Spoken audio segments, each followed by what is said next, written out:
প্রতি বছর ১লা আগস্ট আমরা এই সিঁদুলি কলিয়ারিতে শ্রদ্ধাঞ্জলি দেওয়ার জন্য এই অনুষ্ঠান করি। আজকে সেই অনুষ্ঠানটাকেই পালন করার জন্য আমরা সমস্ত কলিয়ারি মধ্যসভা এআইটিউসির যারা প্রতিনিধি আছি তারা উপস্থিত হয়েছি, তাকে শ্রদ্ধাঞ্জলি দেব। ৭৩ সালে।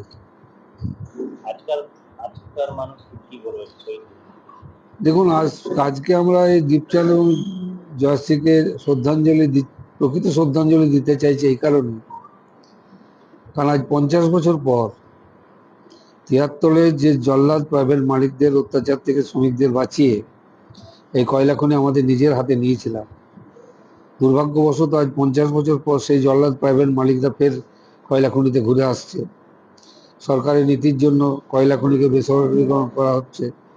এমডিও রেভিনিউ শেয়ারিং, আউটসোর্সিং এর নাম করে, কমার্শিয়াল মাইনিং নাম করে কর্পোরেটের হাতে সেই প্রাইভেট মালিকদের হাতে পুনরায় কয়লা খনিকে দিয়ে দেওয়া হচ্ছে।